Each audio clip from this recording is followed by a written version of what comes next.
नमस्कार, news India तक में आप सभी का स्वागत है और मैं हूं सरफराज आलम। और इस समय हम लोग मौजूद हैं बड़हरिया विधानसभा के एक ऐसे उम्मीदवार जो कि उम्मीदवारी का दावा ठोक चुके हैं, प्रोफेसर महमूद हसन अंसारी से। आपको बता दें कि महमूद हसन अंसारी जो कि लगातार पिछले 25 सालों से राजद से जुड़े हुए हैं और इस बार उन्होंने राजद से चुनाव लड़ने की बात कर डाली है, दावेदारी कर दी है।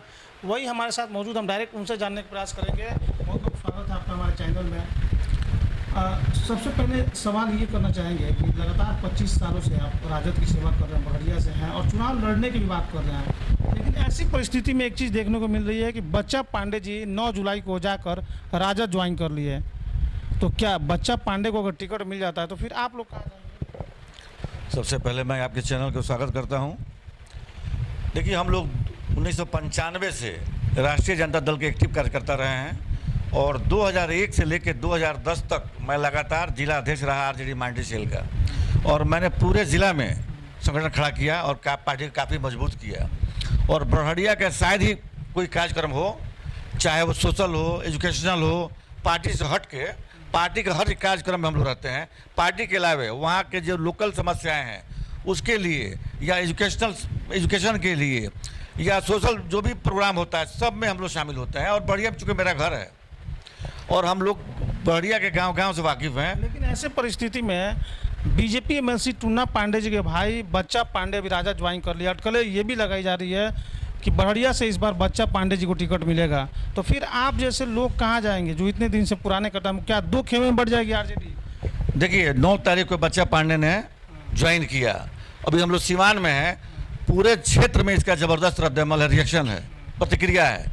लोगों का ये कहना है कि जब 20-20 साल से 25-25 साल से लोग राजद का झंडा उठा कर पार्टी को मजबूती के लिए काम किए हुए हैं और क्षेत्र में लोकप्रिय हैं और सब पार्टी के हर कार्यक्रम को संचालित करते हैं, तो वैसे में वहाँ जब नेता मौजूद हैं तो फिर बाहर से नेता को टिकट देने की कोई आवश्यकता नहीं है। अगर बच्चा पांडे जी को राजद टिकट देती है तो आप लोग का क्या होगा, आप लोग क्या करेंगे? देखिए, वहाँ पे जितने लोग हैं आप जाके पता कर लीजिए, इतना ज़बरदस्त रिएक्शन है।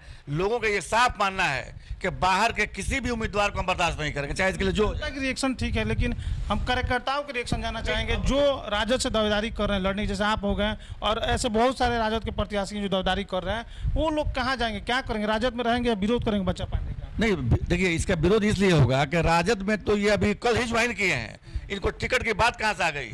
और ये नहीं है कि कोई बहुत बड़ा स्थापित नेता है, कोई बहुत 10 साल मंत्री रह चुके हैं, इस तरह के नेता नहीं है। वो एक नया कार्यकर्ता है, तो नया कार्यकर्ता का मानी हुआ कि 5 साल पार्टी में कम से कम काम करें, फिर टिकट के बाद देखा जाएगा। यहाँ जब कल टिकट मिल जाएगा तो जाहिर सी बात है एक मामूली आदमी भी रिएक्शन होगा इसका। और जब इसका रिएक्शन होगा तो सिर्फ बड़हरिया में नहीं होगा, इसको पूरे जिला में राजद को भुगतना पड़ जाएगा। और इस तरह के टिकट बांटे गए, साफ ये पूरा बड़हरिया क्षेत्र में चर्चा है कि टुन्ना जी पैसा देकर टिकट ला रहे हैं। आप जाकर क्षेत्र में पूछिए, लोगों का ये है कि जब पैसा देकर टिकट लोग लेकर आएंगे तो फिर कार्यकर्ता काम पार्टी के लिए क्यों करेगा? नहीं कर पाएगा, उसका मनोबल गिरेगा। जब मनोबल गिरेगा और ये बात फैलेगी तब पूरे जिला में इसका भारी नुकसान हो जाएगा। बच्चा पांडे को राजद टिकट देगी या नहीं देगी, ये तो बात की बात है। प्रोफेसर महमूद अंसारी जी को राजद टिकट क्यों दे बड़हरिया से? बड़हरिया से इसलिए दे कि हम बड़हरिया प्रॉपर के हैं और 25 वर्षों से पार्टी के काम कर रहे हैं। और फिर जातीय समीकरण के आधार पर भी देखिएगा कि सीवान में 8 विधानसभा क्षेत्र है, तो आप मुस्लिम को कहाँ टिकट दीजिएगा? सीवान में 22 से 25% मुसलमानों की आबादी है और यहाँ पे एक भी सीट इसके पहले आरजेडी की तरफ से नहीं दिया गया था। इस बार हमको गठबंधन में चला गया था, लेकिन इस बार गठबंधन नहीं है।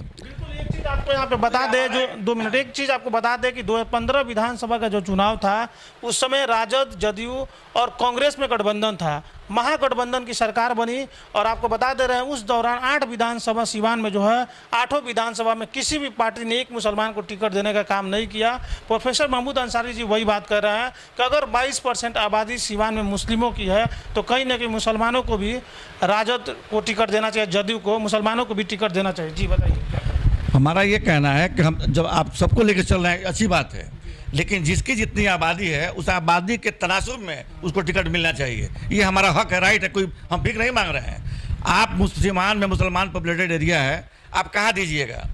तो ले दे के हमको लगता है कि एक बड़हरिया की सीट नज़र आ रही है जो माइटी के खाते में जा सकती है। और जब माइटी के खाते में जाएगी तो जाहिर सी बात है कि हम ही लोग वहाँ जिला में ही आप पता कर लीजिएगा, हम लोग से अच्छा कोई मुस्लिम कैंडिडेट हो तो बता दीजिए आप। आप काफ़ी पुराने राजद के नेता हैं और राजद से जुड़े हुए हैं, चूँकि बढ़िया से ही हैं। आपको क्या लगता है बढ़िया का जो विकास होना चाहिए था, सही मायने में वो विकास श्याम बहादुर कर पाए या नहीं? नहीं, बढ़िया का जो प्रॉपर बढ़िया है उसका विकास एकदम बिल्कुल नहीं हुआ है। और विकास छोड़ दीजिए, श्याम बहादुर किसी भी कार्यक्रम में, चाहे किसी की मौत हो या शादी हो, इस तरह के कहीं प्रोग्राम वो जाते भी नहीं है। आम लोगों के कंटेक्ट में बिल्कुल नहीं है। एक नेता कैसे जीता देती है? देखिए, इसके पहले वो जीते थे आरजेडी अलायंस में, मुसलमान जादुओं ने भरपूर वोट दिया और नीतीश कुमार का चेहरा पेश करके चीफ मिनिस्टर के लिए पेश किया गया था। उनको लोग माइनस करके वोट दिए थे। उनके नाम पर अगर आप लड़ा दीजिए तो 5 वोट नहीं है। एक बार नीतीश कुमार का चेहरा सामने ला के फिर जीत जाएंगे। देखिए, पार्टी लेवल पे उनका वोट है। श्याम बहादुर के नाम पर उनसे खुद पूछिए कि बताएंगे कोई वोट नहीं है। व्यक्तिगत उनका वोट नहीं है, ना उनका व्यवहार है। और उन नेता के मतलब हमारा कहने का मतलब है कि बढ़िया के लिए शर्म की बात है कि हमारे क्षेत्र के इतने अच्छे लोग हैं और हमारा रिप्रेजेंटेटिव इस तरह हो जो जनता के बीच में नहीं हो, और फिर ऑर्केस्ट्रा में जाए या इस शराब पिए, इस तरह के ये प्रतिनिधि नहीं होना चाहिए। आखिरी सवाल आपसे कि राजद अगर प्रोफेसर महमूद अंसारी जी को टिकट देती है और जनता आपको चुनाव जिताकर विधानसभा भेजती है, ऐसे परिस्थिति में आप क्या करेंगे? बढ़िया के लिए क्या प्लान है आपके? देखिए, हम लोग पढ़े लिखे लोग हैं। बढ़िया के लिए हम लोग योजनाबद्ध तरीके से काम करेंगे। सबसे पहले फोकस होगा हमारा एजुकेशन पे, क्योंकि हम लोग एजुकेशन से आते हैं। बढ़िया में बेहतरीन कोई डिग्री कॉलेज नहीं है, बेहतरीन इंटर कॉलेज नहीं है, लड़कियों के लिए गर्ल कॉलेज नहीं है। इन तमाम मुद्दों पर हम लोग काम करेंगे। इसके बाद स्वास्थ्य पर काम करेंगे। बढ़िया के जो स्वास्थ्य केंद्र है, जो स्वास्थ्य सिस्टम है, वो भी ठीक नहीं है। उसके बाद वहाँ समस्या है, बिजली की समस्या है, रोड की समस्या है, पानी की समस्या, वहाँ शौचालय तक नहीं है। इन तमाम मुद्दों पर हम लोग समुचित विकास के लिए हम लोग योजनाबद्ध तरीके से हम लोग काम करेंगे। ये हम लोग के पास प्लानिंग है। राजद अगर टिकट आपको नहीं देती है तो क्या लगता है निर्दलीय प्रत्याशी के रूप में आप बढ़िया से लड़ सकते हैं? नहीं, हमको पूरी उम्मीद है कि इस बार राजद बढ़िया में एकदम आप समझ के लीजिए कि अल्पसंख्यक को टिकट देना ही है उसको। अगर राजद टिकट नहीं देता है तो राजद को सीमान में बहुत ही मुश्किल का सामना करना पड़ जाएगा। चलिए, तो ये तो प्रोफेसर महमूद हसन अंसारी जो साफ तौर पे बड़े बेबाकी से अपनी बात रख रहे थे और ये कह रहे हैं कि इस बार राजद अगर किसी भी अल्पसंख्यक को टिकट नहीं देती है बढ़िया से तो इस बार भारी विरोध का सामना राजद को करना पड़ रहा है। कहीं ना कहीं से जब सवाल किया गया बच्चा पांडे जी को लेकर तो इन्होंने साफ तौर पर कहा कि बच्चा पांडे जी का ज्वाइनिंग अभी 2 दिन पहले हुआ है और ऐसी परिस्थिति में राजद टिकट उनको नहीं देगी।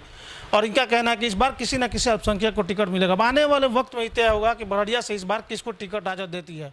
बहुत बहुत धन्यवाद।